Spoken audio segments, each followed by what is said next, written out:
Good evening, everyone. My name is Claudette Graham, and I'm the Director of Education at the West Indian Social Club of Hartford. On behalf of the West Indian Social Club of Hartford and Wheeler Clinic, I would like to welcome you to tonight's mental health and wellness discussion. Our topic tonight is marijuana, cannabis, use of self-medicate, the effects on the role of caregivers and their self-care, well-being, self-neglect. Our faithful moderator for tonight is Dr. Gary Rule. Dr. Gary Rule, MD, MPH, is co-chair of the health sector of Jamaica's Diaspora Northeast. He's an internal medicine physician, public health practitioner, and mental health advocate. He's also a former director of health and human services for the city of Hartford. Dr. Rule is an author. His book, Sailing on Broken Pieces, tells the story of his relationship with his brother who suffered from mental illness. His book is available on Amazon. Ladies, gentlemen, welcome Dr. Rule. Hi, good evening, everyone, and thank you, Claudette, for that. This is an exciting session, thanks to the West Indian Social Club of Hartford and in collaboration with the Wheeler Clinic presenting this topic today, marijuana, cannabis, the role of self-medication, the role it plays with caregivers and our own well-being. We have two dynamic speakers. Before I introduce them, I want to just tell you one quick thing. The topic itself actually is very fascinating. So as they do their presentation, like we did before, we want to be sure that you engage with the presenters, listen really closely, because at the end of their talk, we're going to offer a $25 gift certificate or a card to the person who answers one question and gets it into the chat, the first person that gets it into the chat. So not only because of that, but because the topic is really, really excited. I was reading about marijuana and cannabis because I have lots and lots of questions, right? So with that said, we have two dynamic speakers. The first person you're going to hear from is Victoria Prestileo. She's an LCSW. She's a director for Wheeler's Clinic community-based program. She's worked at Wheeler Clinic for a long time, past 10 years, going on 13, I think, starting off as a clinician for in-home based model, the MDFT model, and now a director overseeing multiple in-home programs. She has a master's in forensic social work from the University of Fordham. That sounds quite interesting. And a bachelor's degree in psychology and criminology from the University of Rhode Island. Wow. She currently is licensed as a clinical social worker. I hear those terms, forensic and criminology, and my light bulb goes on. So that's the first person, but great to be hearing from Victoria. The other presenter is Chanel Hildebrand, also an LCSW. She's licensed in Connecticut. And just like Victoria, she comes with a whole host of experience and lots of information. She graduated from the University of Connecticut at Storrs with an undergraduate degree in psychology and human development family studies, and went on to complete her master's degree at UConn Social Work. Her postgraduate career working in inpatient and partial hospitalization programs for adolescents before transitioning to community-based therapy approaches. She began her career at Wheeler in 2013, working in the multi-systemic therapy program. That's a mouthful. You guys will have to tell us what those all mean. But works with juveniles with oppositional behaviors across a variety of community settings. In her time at Wheeler, she has worked to advance within her roles and currently serves in an administrative capacity as an associate director of community-based services. And I'm going to stop here because I could go on about just the wealth of experience they bring. I think they can flesh that out for us a bit more, explain to us some of the terminology and some of the letters after their name, what that means. But they bring to us a whole host of experience And I think when we're talking about marijuana and cannabis, it will be really important to also talk about the role of the criminal justice system, maybe, adolescents, how they use it, what they're doing, and what caregivers do when they're faced with something like that. So with that, I will turn it over to the dynamic duo. That's my Thank mom's you. favorite saying, so I do appreciate that. So you just brought me some good luck for our presentation. Well, thank you so much for allowing us to present. Chanel and I are very excited. We actually deal with marijuana use daily with our clients. I mean, that's kind of all the time. That is one of the biggest charges that we see, right? So in the in-home programs that we oversee, they're both substance use focused, right? So marijuana use is the primary drug of choice, it seems as though, for most of the adolescents that we work with. So actually, I'm kind of glad that you said that you want to learn a little bit about adolescents, because Chanel and I can throw that in at some point, within the conversation. But we really want this to be on the more casual side. We want to have a discussion. We want people to feel open to be able to discuss any questions or concerns or any ways that we can provide support to the community to just help educate. So that's, kind of what our role is. So we did do a PowerPoint, but it really is just kind of more a formality because we want it to be more discussion. So just so you guys kind of have like a background of what is going on, and then we'll ask questions throughout the presentations. And then that sounds exciting that someone gets a $25 gift card. I mean, I would ask a question for that. That's pretty cool. So yeah, so please ask away. We are just really excited to be able to provide some knowledge to the community, and we hope that you enjoy the presentation. So I'm going to start it off with a quote. Caregivers are often the casualties, the hidden victims. No one sees the sacrifices they made. And that was by Judith London. Caregivers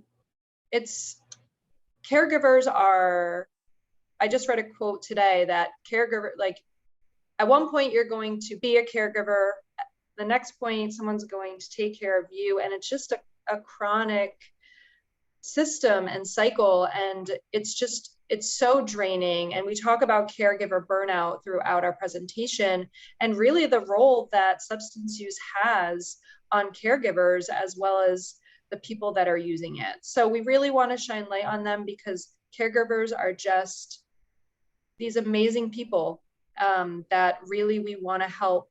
If you're in that situation or know people in that situation, we want to provide you with some signs and symptoms that could potentially help. Chanel, do you mind just having it in the PowerPoint mode? I am looking at PowerPoint mode on my end. Are you not seeing it on yours? We are not. Okay, hold on.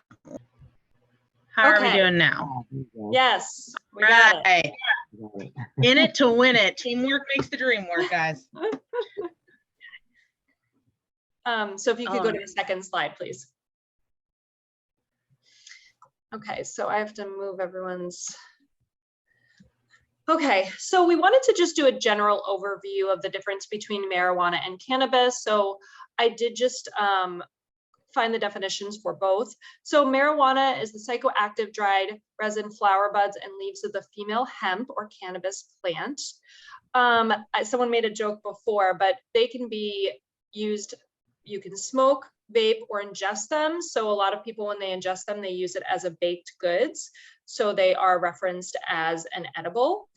And a lot of people also would use edibles for a more intoxicating effect. Cannabis is a tall Asian herb that has a tough fiber and is often separated into a tall, loosely branched species and low growing, densely branched species, also referenced as hemp. So I did just want to reference those two definitions. And the only reason why is because people just kind of think that they're the same thing when there are differences. If you want to go to the next one, Chanel. Okay, so marijuana in America. So this is a really important slide that Chanel and I really wanted to share, because I would say right now we are in a spot in our country where there are states that are legalizing marijuana, there are states that still have not. And, you know, to touch upon the criminal justice system, it's because we have a lot of people in prison that have been arrested for selling marijuana or having marijuana and have repeated offenses. And so while this is an illegal drug, it is by state what the legality is. So I do want to stress that while some states you are able to have a certain amount of marijuana, this is not across the board for the entire country. And this is because we are seeing the prison systems overcrowded, and we are having people that are having repeat offenses that are in prisons for years. And as we know, when it comes to recidivism, they are just going to keep going back into the system. And, you know, that is an area of concern. And this is where we are coming about with substance use treatment, right? So that's why the focus has really been around how can we really support people that are using substances, and how can we provide care within the community rather than the judicial system. So for example, Chanel and I both are in programs that provide substance use support for adolescents to really deter them from going into the criminal justice system, or if they're in the criminal justice system, to help them not reoffend and to get really the help that they need. Because why are they using substances, right? This is, I think, the key piece, because most of the people that are using substances, there is an underlying reason, specifically when it comes to adolescents that are using substances quite frequently, right? Just to normalize things, people can use substances and people can do it recreationally. However, we're not seeing that with adolescents. And sadly, and this is what we're going to talk about in the next coming slides, we're not seeing that when it comes to self-medicating. So right now in the United States, there is 48.2 million people, or about 18% of Americans, that have used marijuana, and that is at least once in 2019. What does everyone think about that? I was pretty startled, but then again, not really, I guess, that surprised by that number. What does everyone think about the 48.2 million people? I think that's dated. That's 2019. I think that's way higher now. I just have to drive down the street and someone opens their car and I can smell it.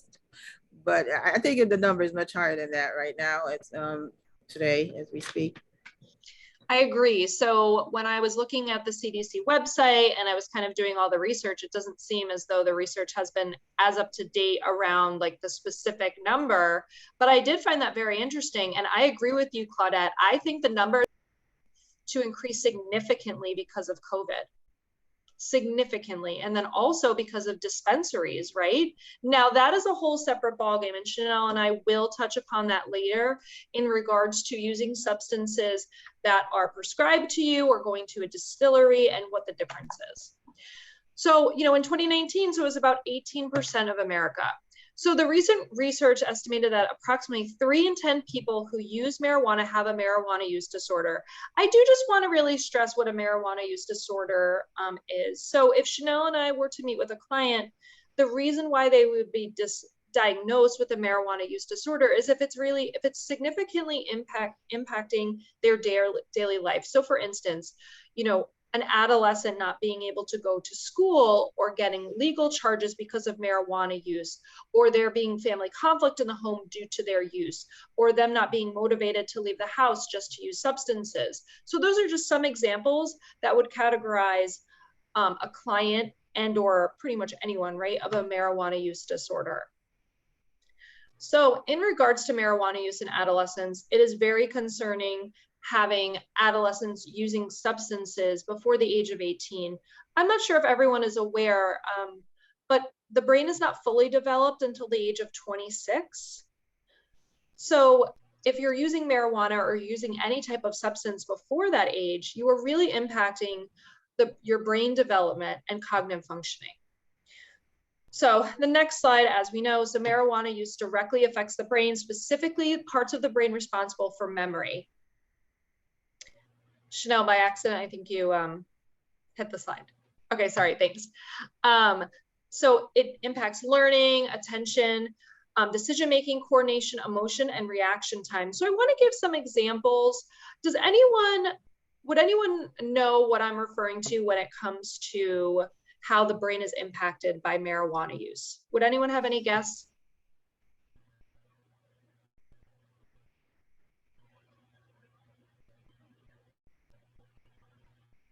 So the ones that I just made were just some examples, but there are more. And specifically when it comes to children and teens that are using substances, there are even more adverse effects. And when it comes to the emotional piece of chronic marijuana use, we are seeing signs of schizophrenia, which is the next section that I wanted to speak of. So people that are using marijuana for long-term or frequently, there has been an increased risk of psychosis or schizophrenia. And it's called a substance use. So when it comes to the schizophrenia or psychosis, what we are seeing is so it is a trigger. So the substance use is a trigger to the schizophrenia. And so now, this is the piece that I think can be a little bit challenging to determine is, was the schizophrenia going to happen due to the prior to the substance use, or did it just trigger it to come earlier? So in most cases, that's what we're seeing and that's what we are assuming. When it comes to psychosis though, there are substances that can induce psychosis and they may not have psychosis if they weren't using those substances. Next slide, Chanel. So we just wanted to do, like I said, a brief overview of marijuana, the definition, and just some basic facts and ways that marijuana impacts the brain and can impact daily functioning. Does anyone have any questions about marijuana use before we go to self-medicating? Okay. So in regards to self-medicating, the definition is to treat oneself by self-medication. Next slide, Chanel, please. I love that I put pictures, but I only have this like small view, and every single time I keep having to move the window because it's like going over the text, of course. So reason to self-medicate with marijuana. So this is something that I think Chanel and I have really seen, throughout our treatment modalities. And I think also just in the personal life of just having people that that just self-medicate in general, not with marijuana, but just from illnesses, from employment dissatisfaction, but from stress, from mental health concerns. And I know that everyone's probably sick of talking about COVID, but the impact that COVID has had on mental health and isolation is so significant. So we are seeing such a significant increase in regards to self-medication, and not just with marijuana, but just in general, because it really forced people to be in their home and to focus on potentially some of the concerns that they've had with their family members, or just really focus on things that they were not pleased with, right? So if they had untreated anxiety or untreated depression, not having access to medical care, right? Because for a while they didn't have that option. There was a lot of doctors' offices that were closed. So we really see a significant increase in self-medicating. And then to go back to the marijuana, but I would say this is a general concept of reasons why people self-medicate, also financial struggles, family conflict, and also I will say this is probably one of the most common ones. It's just not seeing a problem with their use. So if someone is using substances pretty frequently, they're able to go to work every day, they feel as though they are functioning, they're not going to necessarily see the problem with their use. However, that's not always the case when other people are viewing it. A lot of times, people that are friends or spouses, partners, significant others in any capacity, and or guardians can normally notice that there potentially is more isolation. There's sometimes some issues in regards to finances from using substances so frequently. So there's definitely a lot of reasons why to self-medicate, but then also signs that we need to look for. So Chanel, can you go to the next slide? So the potential long-term effects of self-medicating. So as we talked about before, the cognitive impairment and what it has done to a person's brain is so much more significant. And I think this is the piece that a lot of people forget when they talk about marijuana, and that they'll compare it a lot to other substances, saying that it's not as severe or that it really doesn't impact people as much. And that truly is not the case. And I would say Chanel and I have seen dramatic impacts that it has had on parents that we work with, as well as adolescents. Memory difficulties, I would say, is the number one thing that we notice, of just forgetting. Also not really having an appetite. So in turn, you're going to see more behavioral concerns when they come off of their high. Like I said, cognitive impairment and what it does to the hippocampus, of need for more significant drug use. So, some people say marijuana is the gateway drug. I honestly think that there's a lot to that concept, but I think that that's a quote that a lot of people can connect to.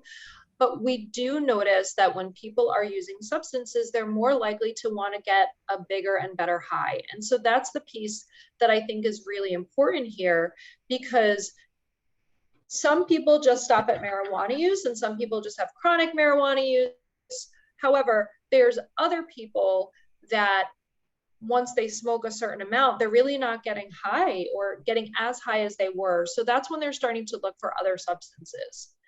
Also, when it comes to marijuana use, we do see an increase in mental health challenges, and it just really continues if it's untreated, right? So we do see an increase in anxiety and depression. And if it continues to go untreated, we're just going to keep seeing people self-medicate. In regards to the monetary constraints, drugs cost money, right? So we're just going to continue to see that piece. And this is a piece that I think we focused on a lot in treatment, not just in in-home programs, but also in outpatient and in IOP settings and residentials, because the amount of money that is spent on substances really has impacted not only the identified person, but also family members. And this does not just stick with marijuana. This is just substance use in general. Does anyone have any questions in regards to the long-term effects of marijuana? Actually, I have a question. Sure. Really, just is there a cutoff for long-term? I mean, is long-term 2 years, 5 years, 20 years? What's the thought? So I think that's a great question. So in regards to long-term, I would say that it would be chronic use for probably over the 6-month period to a year, right? So, but when they talk about long-term effects in regards to how it impacts the hippocampus, I do believe, based on the research that we've seen throughout our models, as well as MST, Chanel, correct me if I'm wrong, but with adolescents, it can actually happen rather quickly if they're using substances very frequently. So, because their brain isn't fully developed, it is going to cause an impact a lot quicker. In comparison to, let's say, an adult, a year of excessively using marijuana, you are going to definitely see these symptomologies. And like I said, it really matters by the person, because I would say that we have seen people that at the 6-month mark, when they're smoking every day, they're having significant memory difficulties. They are already having definitely financial constraints.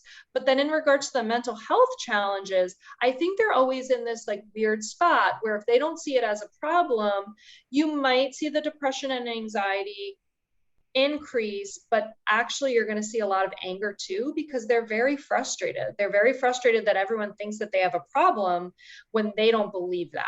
So there's this kind of turmoil a lot of times within the family. But for the most part, it matters the amount of use that they're using.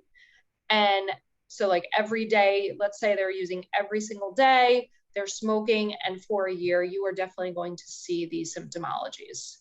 But most of the time, people aren't just smoking once a day. We have some adolescents that are smoking 10 to 15 times a day, they report. So you're going to see the symptomology within a month or two. And I'd like to add to that one of the things that science tells us now, as there's been more research in this area, is that the psychoactive component of marijuana, the THC, right? That's the chemical that gets you high. That that chemical can remain in different concentrations in the brain residually for up to 7 years. So when you have someone, when Victoria is referring to chronic marijuana use, we're talking about somebody who might be smoking, several times a day, right? Every day or most days of the week. That is a lot of, THC to be pumping into your brain. And if your brain is already struggling, right, because we're talking about individuals, we're talking about caregivers, right? We're talking about people who are stressed out. When we're talking about, people who might be depressed, who might be anxious, who've got a lot of, weight on their shoulders, might already be very flooded and having difficulty making decisions because of their overwhelm and their own mental health issues. And then we're talking about adolescents in the same vein, right, who literally the part of their brain that, is responsible for healthy decision making, right, is just simply not developed yet. And we're pumping a lot of, chemicals in there that are not regulated if we're talking about self-medicating, right? We're not talking about medical marijuana that is tested, goes through a dispensary, and is only for qualifying patients with permission from a doctor. We are talking about people who are utilizing, street marijuana on their own, or buying from a dispensary, but are not controlling this in a medical type of way. And so that is a lot of substance to put into your brain that's going to linger for an extended period of time. And if it's causing memory difficulties, then you could cease use, tomorrow. But if you've been using for a few years at that rate, you're likely to have some of those continuing lingering effects even after you stop. And that's what the question that was just asked, Chanel. So based on the fact that it really remains in your brain, sorry, Claudette, is the negative impact different when vaping? No, not if they're vaping marijuana. The THC is, like Chanel was saying, so it's remaining in your brain for 7 years, and that's even after you stop, right? So it's kind of like cigarette smoking too, right? You can stop smoking cigarettes at the age of 25, but that doesn't mean that in 20 years from now, you wouldn't develop lung cancer. The damage is, relatively done. And that's the same when it comes to smoking marijuana, right? So it's going to significantly— It takes a long time for things to regenerate. Correct. It takes a long time for things to regenerate. And so you'll never be, like exactly with smoking cigarettes, you might have better lung capacity. You might have reduced your risk if you quit smoking cigarettes, of developing certain cancers down the line, but it will never go back to the baseline of if you never used at all. There will always be some level of residual change there, especially if something is chronic, because we're not talking about use that happens once or twice. We're talking about use that's happening several times a day. I know you want to go ahead. So I have a quick question. Maybe you can put it in the parking lot if it takes too long to answer. But I'm kind of wondering if there still isn't a nuance, because, right, it's marijuana, but it's also persons doing medical cannabis and a recreational cannabis, right? So you still have some THC, even though that's controlled. So I guess I'm kind of wondering, maybe no type of THC in your system is good. Yeah, I think that it's a cost benefit analysis when we're talking about medical marijuana. Again, that's totally, for the purposes at least of this presentation, that's not in the same vein as to what we're talking about, because for medical marijuana, there is a cap, on how much people are allowed to purchase, and that is monitored. There is also a cap on how much THC is allowed to be in those, in the medical pills that they might give somebody who has cancer or, chronic pain disorder or things like that. And, oftentimes when people are reaching to medical marijuana, they are also the same candidates that might previously have qualified for prescription opiates, right? So for like people who have cancer pain, for people who have, chronic pain disorders, phantom limb syndromes, things like that, that are really impairing, where prior, they would have also been on a drug that might also have been mind and mood altering. So I think that the answer really is probably no THC is better, right, to be in your system. Yeah. But there is a difference between somebody who is doing that in a controlled way, where their doctor is signing off on that. They have to be certified every single year to make sure that they still have a qualifying condition for that, and they're capped at how much they can use, versus somebody who could smoke all day every day as long as they can purchase it off the street, and they don't know what the concentration is, what's in it, all of the other things that are contributing to some of that. And Nadine, we do, just to comment on your question and or comment. So I completely agree, right? So I think it's like a cost analysis, right? So like weighing out what's worse, right? So, I mean, the reality is that Chanel and I want to stress that, people that are using marijuana because, they've been prescribed it or there's a purpose for them, that is a little bit different than kind of what we're referring to, because yes, you're right. I mean, some people have significant chronic pain, or they're aware that they are at a hospice level of care. This is what they're going to take. But I do believe, though, that it's one of those things, right? So like, we know that being sober, so to speak, from any drug is better than, obviously using it, right? That being said, if it's in a more controlled environment, it is a little bit different. Yep. Does that make sense? I mean, but I think your comment is definitely, I definitely understand where you're coming from. So I did just want to, comment on that. And for the purposes of this presentation, I think we can also think about marijuana use as this, if we're talking about self-medicating, right? We have individuals that might self-medicate with alcohol, right? There is a difference between somebody who will recreationally go out and have a drink or two at dinner of wine, and somebody who's drinking every evening to cope. Or a kid who is binge drinking, right, with their developing brain and making poor choices with their friends.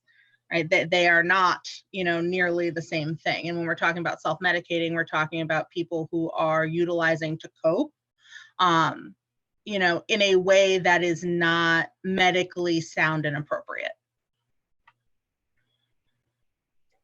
So we've actually kind of hit a lot on the signs of self-medicating, but I am going to go over the list of things that Chanel and I just wanted to hit on. So using in secret is probably the most significant, right? So if people are trying to hide their use from family members or from partners, from their children, that's a pretty significant sign, right? Because why are they embarrassed by their use, or why are they concerned by their use that they need to hide it?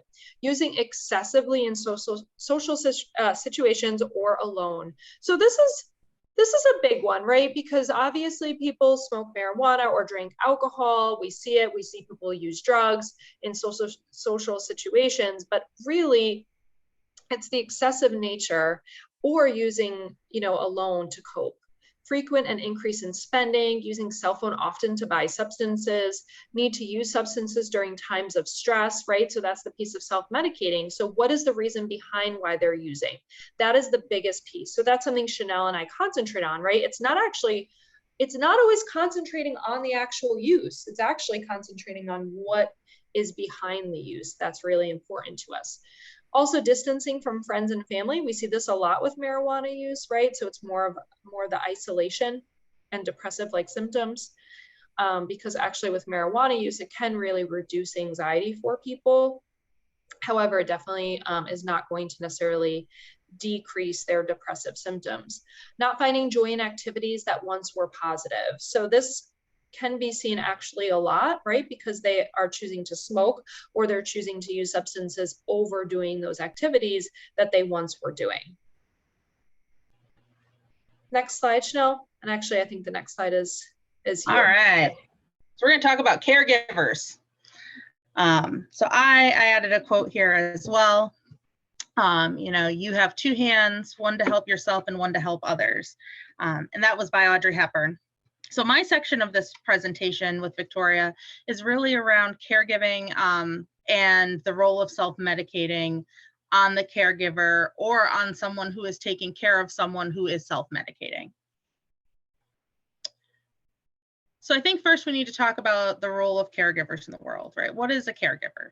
A caregiver is a person, very simply, who provides a direct care, right? For children, for, you know, somebody's elderly grandma or your own elderly grandma, you know, to the chronically ill, you know, so spouses often caregive for one another, right? If somebody's husband gets sick, you know, this also applies specifically to elderly people as well, right? We caregive at different stages, like Victoria mentioned at the beginning of this presentation, and different stages through our lives, right? Like you might become a parent in your younger adult years and be a caregiver to a small child.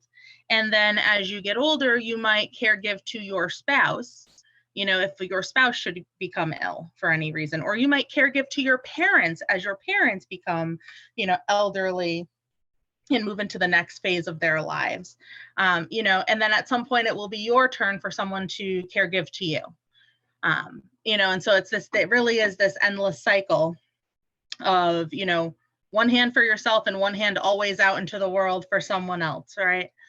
And so with that, right, it's a tremendous task. And so with that comes a thing called caregiver burnout, right? Because we only have so much to give at the end of the day. Right. And so caregiver burnout is the state of physical, emotional, and mental exhaustion. Right. It is when the caregiver is depleted. You know, it may be accompanied by changes in attitude from positive and caring to negative or negligent, unconcerned. You know, things that they used to be really on top of, now they're kind of salty about, or they don't follow up on simply because, you know, they're getting stuck themselves. Right. And burnout occurs when caregivers don't get the help that they need, or when they try to do more than they are able to physically or financially, you know, and also out here emotionally. So let's talk about the symptoms of caregiver burnout. All right. So how do we know that a caregiver is, you know, kind of at the end of their rope, right? A lot of the symptoms of caregiver burnout are very similar to the symptoms of stress and depression, right? Withdrawal from friends and family, loss of interest in activities, right? Feeling irritable, hopeless, helpless, right? Not caring about eating, you know, the weight might fluctuate differently than it used to, not sleeping, or conversely, excessively sleeping, right? Not being able to get up and finding yourself full of lethargy and not able to kind of move through the day at the same rapidity. You know, not being able to take care of their loved one as well as they used to, right? A caregiver might have been the person that manages all of their elderly mother's appointments and goes to all of the doctors and was really on top of, you know, giving all of the medication. And now all of a sudden, you know, those things are kind of falling apart. You know, that we're missing, you know, meds in the afternoon, or we missed doctor appointments, or we, you know, left grandma at chemo and forgot to come back and pick her up, right? Because you fell asleep and you couldn't get up. You know, the things that are really out of character from who the individual was when they started their caregiving endeavor. Caregivers often report that they're getting sick more often, right? Like if we are chronically taking care of someone else, but not balancing that with care for ourselves, right? Things might fall by the wayside. You know, feelings of wanting to hurt themselves or for the person for whom they are caring. You know, this is something that we often see when people are caregiving for an individual who has very high needs. So either, you know, imagine an elderly, you know, hospice situation, you're pretty much functioning at all different levels for that individual as they're ushered into the next phase of their life. And that's a lot. And sometimes people are simultaneously really sad that their loved one is in that state and getting ready to transition and pass away, and also simultaneously very angry that maybe that's, you know, been a drawn out process, you know, that they are exhausted from having to do all of the physical labor that comes with having to act in that role for someone, you know, without much help, all of the emotional labor that comes from having to be the primary person that watches your loved one go through something like that, right? And just being exhausted because there just simply aren't enough hours in the day some days. And that can sometimes result in not only the caregiver wanting to check out or harm themselves, but also, wanting to check out on or harm the person that they're caretaking for because resentment shows up with irritability, with short temperament, with, a lack of forethought to know when it's time to walk away and ask for help. So where does self-medication with marijuana come into this caregiving, right? So at the beginning of the presentation, Victoria did a stellar job talking about why people would self-medicate to begin with, right? They are trying to cope with lots of things. They might be, stressed out. They might have some financial issues. They might, feel like they need to just kick back and let loose at the end of the day, but not really know any other ways that are healthy to do that. They might have a lack of alternatives in terms of, marijuana works pretty quickly, right? Maybe going and jogging doesn't calm you down because you might have to, do that for 45 minutes, where if you, vape or smoke a joint, you feel those effects in 10 minutes and, people might be feeling kind of desperate in the caregiver role or might be short on time. They might also be coping with their own physical health stuff that might be challenging that they're not managing, right? Some of the physical health and illness things that Victoria talked about earlier apply here as well. A lot of caregivers might self-medicate because their back hurts, but they haven't followed up with their doctor because they're taking care of, grandma, or they're taking care of, a high needs child that, their priority is them. And so they're not following up on getting themselves what they need. And marijuana seems like an immediate short-term way to cope. That being said, marijuana use, when we're talking about self-medicating, has some unique impacts on the caregiver, both the things that we already talked about, like memory and cognitive or mood issues, right? But it has specific impact on the caregiving role because not only does an individual have to function for themselves, but they have to be on their A game to be able to function for someone else, right? And so if your marijuana use is such that it's already maybe messing up you internally for yourself, it's also going to have an impact on, your ability to take care of the individual that you're trying to take care of, right? So, you might not be addressing the root cause of your issue, right? When we're self-medicating, we're numbing out. We might not be taking care of the anger that's underneath there. We might not be taking care of, the resentment. We might not be taking care of the back pain that we're feeling because we have to keep lifting somebody, right, 20 times a day by ourselves, and we need to go see a chiropractor and haven't done that. We're not taking care of that anxiety or that depression. That often gets rebounded because eventually the high is going to go away and all your feelings didn't go anywhere, so they're just going to come back, right? So if we're not addressing those root causes, that's going to continue to be an issue. The other piece is that sometimes it can cause, legal concerns if you have a caregiver who is, we talked about like excessive use in front of others a couple slides back. If you have a caregiver who is using, around children, maybe they've got a bunch of kids in the house and, they're not taking the time or thinking like, okay, I need to smoke alone or not when I'm in charge of small children because I can't simply, manage that. That can become a CPS issue. That can become an adult protective services issue if, we're being negligent of, elderly grandma because, we're getting stoned all day because we can't deal, right? And now grandma's forgot her meds or she's fallen and nobody heard her, right? Because you're sleeping on the couch because you're knocked out.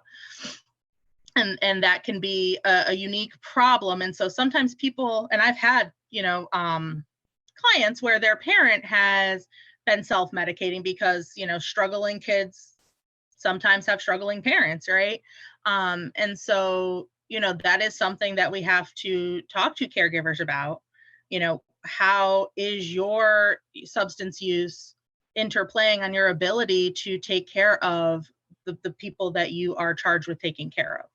And if you're unable to do that, are we able to get you to a place where you can immediately make a change and get the appropriate supports? Or does another entity have to be called in to make sure that everybody is safe and getting what they need? In addition to that, it can have, negative impacts on the relationship between the caregiver and their loved one, right? Like if your loved one who you're taking care of knows that you're not able to take care of them because you're, numbing yourself out with marijuana, and you don't see it as a problem, but they might be concerned or feel guilty or like a burden, or, they're angry with you because they can't rely on you in the same way. That's likely to lead to fights. The other piece is that marijuana, like any other drug or alcohol, you build a tolerance. And so sometimes that does result to people in desperation turning to other substances, right? The weed they're smoking just isn't doing it anymore and they can't manage. So now, they take a couple of grandma's pills, or, they take something from a friend. And, now we're dealing with, dual problems and an even higher level of risk than what was previous. And of course, financial stress, right? Because drugs aren't free. And for, just a side note, even if you are a medical marijuana client, insurance does not cover marijuana from a dispensary. So even people who are getting it medically have to pay for that out of pocket. So any, significant marijuana use is going to come with a hefty price tag, no matter where you're getting it from, whether it's a recreational dispensary, some guy in the neighborhood, or through a medical dispensary situation where we're talking about a good chunk of change. Any questions on what we've talked about thus far?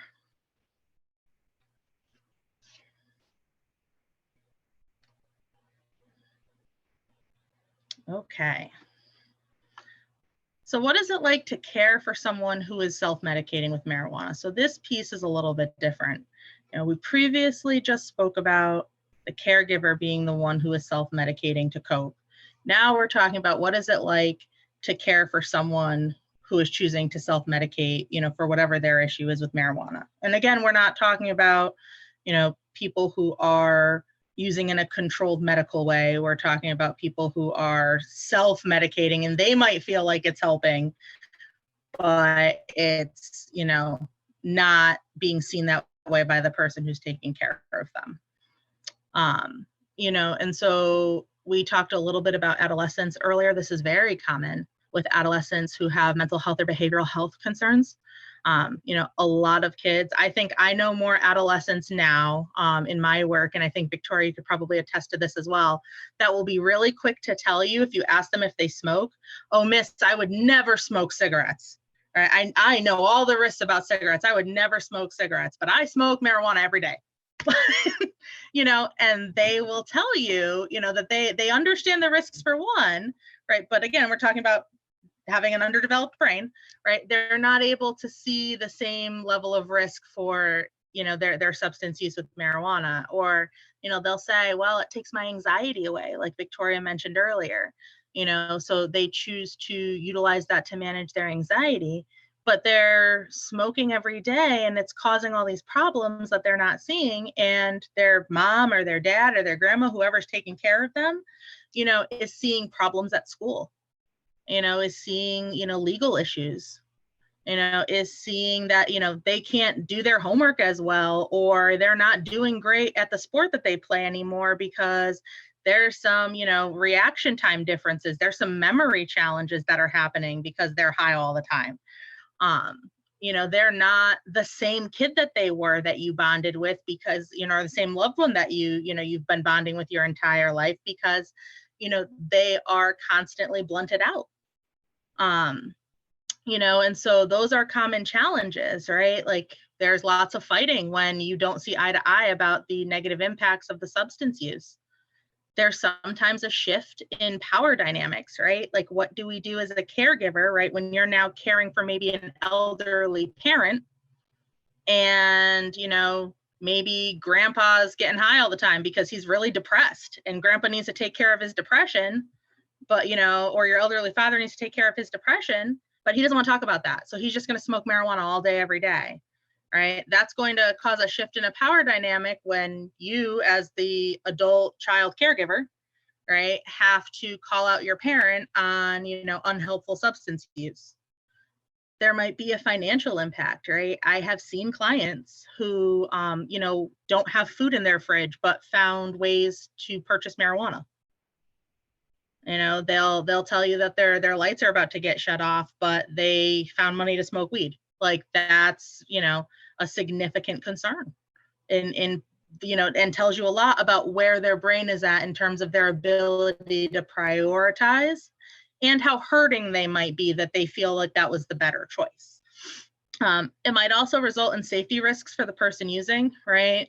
Marijuana affects the part of your brain that, you know, results in good planning, reaction time, memory. And so it might lead to impulsivity and recklessness and poor decision-making, right? It also increases the risk of if you get behind a car and you're driving a car, you know, so specifically like for teenagers who are getting licenses, you know, they go out there and they're smoking marijuana and driving with their friends. You know, it increases the risk of falls in elderly clients because it does affect your limbic system and your balance. You know, so there's all kinds of additional problems that can come with that when it's not managed.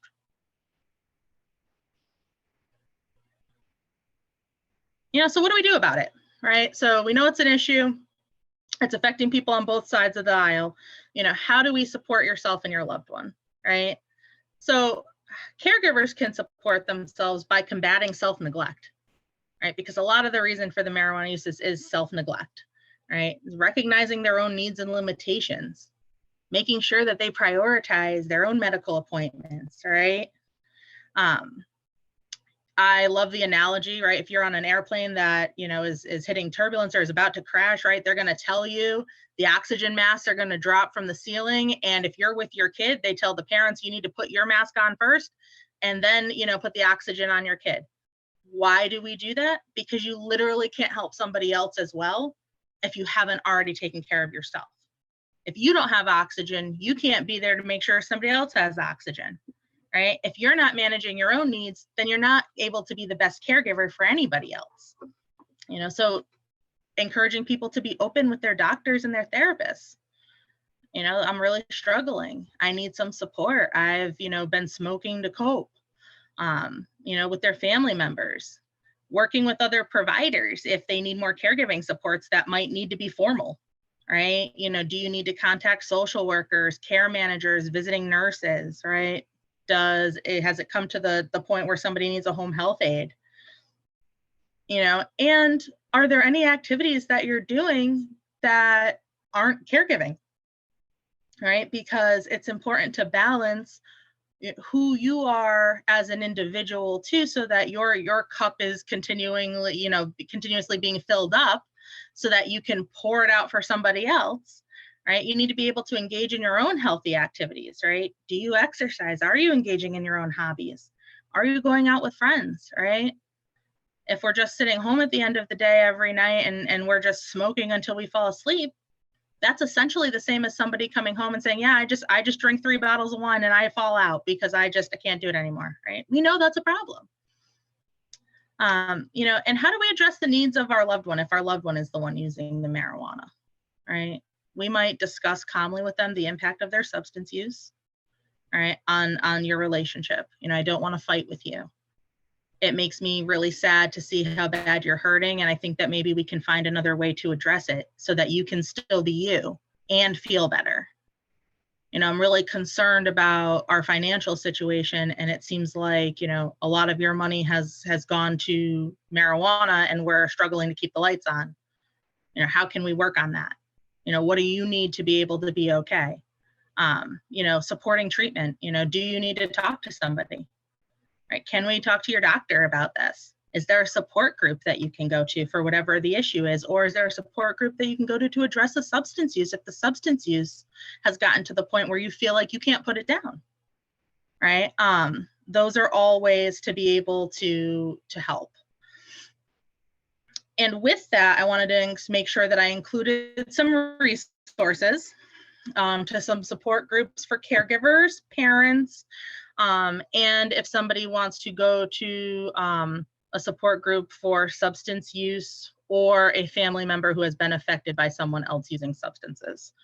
The Caregiver Action Network is phenomenal. They have a lot of resources for caregivers specifically, and a lot of support groups, both in person, wherever your state is, and also they offer some of the support groups via Zoom.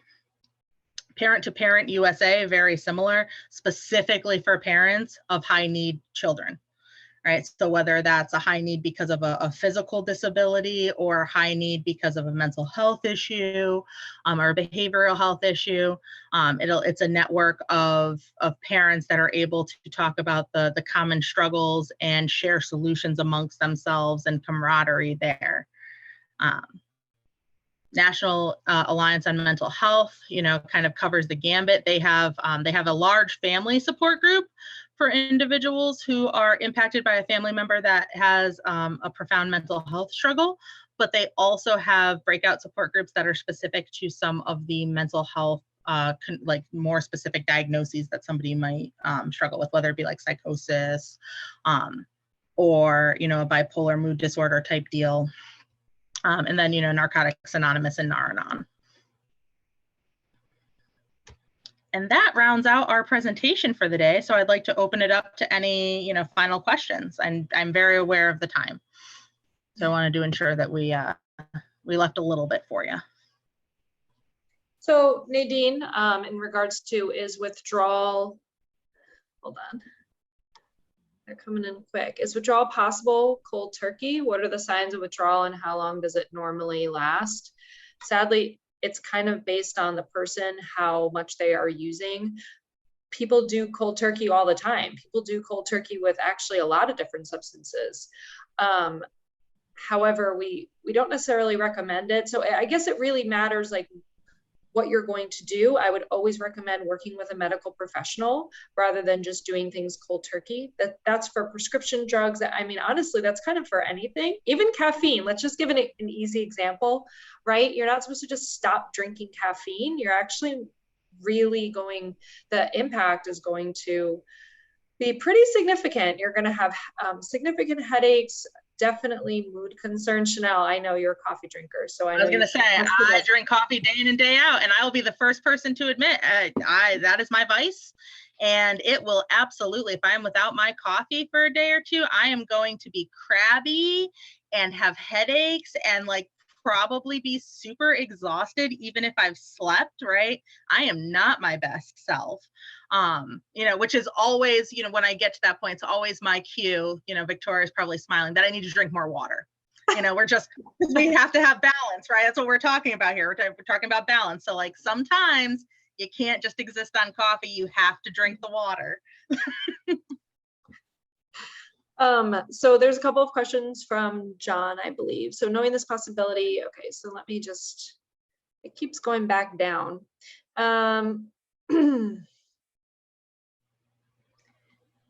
Sorry, John, let me just read this fully. John, you're completely right. It's not just marijuana use, right? Yep. So similar hallucinogens. We just were talking about marijuana, so that's why we didn't reference other drugs, but you are completely right. Depending on the individual, overuse could flood a pathway. I would say to John's question, with knowing the possibility, how do we convince kids, right? So teenagers specifically are very unique creatures in that they have this perceived invincibility, right? Because sometimes like a lot of bad things haven't happened to them yet. But one of the things that is often very helpful is just providing the education, because a lot of kids get educated from their friends and their friends literally don't know these things. We know these things, right? But their friends have no clue. Some of the adults in their lives might not have had any of this education, right? Some of this is relatively recent research. So this was not showing up in their health classes when maybe mom and dad were a little bit younger. in the way that it does now. And so getting the word out in a non-judgmental, kid-friendly way to just say, look, like, it might seem harmless and nobody's telling you what to do. We're realists here. We know that you might try things, but you have to understand that none of those things come without risk. And it also is an opportunity to educate parents, because for people, when we're talking specifically about psychosis and schizophrenia, the substances, John, that you're mentioning with the hallucinogens along with marijuana, they often might not be the original cause, but they might trigger something that was already underlying. People need to know their health histories, right? Like sometimes if you know that you're somebody who's got schizophrenia in their family line, right? Smoking marijuana might not seem as appealing to you as a teenager if you know that it can cause some of this, that you might already be more likely to have that predisposition. So I think just putting the information out there in a reasonable way is often enough. I would piggyback on that to say sometimes information is best when it comes from a peer, right? So I think that's why peer support works, because if it's coming from a medical person or a parent, sometimes it really just lands in a deaf ear. So that's why I think really a peer support, a peer educator, especially for adolescents, is really, really powerful. Yes. And just listening, just understanding what they're feeling and why they're using in a non-judgmental way. I mean, honestly, it speaks volumes. Yeah. So I know we are at the top of the hour. It's 8:10. If I didn't see any other questions in the chat, right? So I do see one about, did we answer the question about the brain damage? No, other parts of the body can repair injuries. However, can the brain repair itself after damage by drug use? We didn't answer that question, right? Yep, so the brain can repair itself to a certain degree, right? So with any long-term, because again, we're talking about chronic use, right? So any chronic use, like there are going to be neural pathways that change, right? Because you've literally trained your brain to function a certain way over and over again under a substance, and now we're yanking it out, right? And so those pathways, that level of training doesn't just disappear, right? And so yes, the brain can repair itself somewhat, right? But you need to train yourself to live and react in different ways. And some things might not come back at 100%, right? Just like if you have a really bad sports injury, you might still be able to play ball, but you might never go pro, right? Same deal. You might get a little bit better memory if we're not blunted out all the time, but your reaction time and your memory is never, likely to be the same 100% that it was before your chronic substance use. Perfect. Great answer. We actually did a session that just talks about the brain itself and how the brain functions, because it's really, really fascinating. It really is. And actually the impact trauma has on the brain is just as fascinating. It's unbelievable. All right. So thank you so much. You were the dynamic duo. Lots of great. We try. Lots of great information, lots of great discussion. Before I turn it over to Claudette, I'll ask my one question. It's really hard. Well, it's not hard. It's just kind of hard to figure out what to ask, but I'm going to make it, I think, very simple. The first person to get the answer in the chat, and the question would be, what percentage of, what proportion or fraction of persons who use marijuana develop marijuana use disorder? So not a percentage, give me two numbers. Some number over 10. Anybody? Or give me the percent. Okay, that's too hard. Okay. Oh, come on, guys. I'm watching the chat. I'm getting excited. I know the answer to you. Okay. Well, on the same slide, I think Victoria or Chanel talked about the percentage of, it's 2019, the percentage of Americans who say they've used marijuana at least once. 2019 number, we think it's a percentage. It's a percentage less than 30, I'll give you that. It's a little bit less than 20. Let's say they've tried marijuana at least once. The number is bigger than 10% and it's less than 25%. Anybody? Oh my word, I didn't think those were so hard. Oh, John, good job. Not percentage. Oh. Hey, John. But still, I mean, no, John, the number's right. The percent. Well, the first number is right. We'll give John, it's We'll forget about the second one. That was close, Right. John. The second one. Yeah, John, I don't think you meant to close put 15. We'll just erase it. Don't worry about We'll it. Yeah, I erase know it. you meant 18. They're close enough, right? You meant 18%. It's close enough. It's 18. It was 18%. So John has won the gift card. Thank you so much, John. And thank you, Victoria and Chanel. I'll turn it back over to our super host, Miss Claudette Graham. Thank you so much. Thank you, Dr. Rowe. Thank you, guys. You guys did an awesome job. Again, Dr. Rowe, excellent job as a moderator. You had the flow going, the discussion, and you kept us on point. Again, thank you. And I look forward to working with you again next month when we have our discussion topic. The dynamic duo. Thank you so much. Thank you, Claudette. You were so much. stellar. Take care, Victoria, everyone. Thank you. I have the little thing to go. Victoria and Chanel, your presentation was very informative, interactive, engaging. We learned a wealth of information that will enable us and empower us to be empathetic, sympathetic, and more aware of the why people use marijuana and self-medicate in our community. We know that mental illness is a stigma in our community, and we know that the perception of smoking marijuana is a good thing in many of our cultures. It's seen as a natural medication. Our presenters showed us that they may help in certain situations, but those situations have to be controlled and monitored, managed. West Indian Social Club is working with Wheeler Clinic to help us. Wheeler Clinic is encouraging those of us who need help to reach out to them. They are non-judgmental and has the resources to help us, not just with marijuana, but with any other mental health issues that we may have.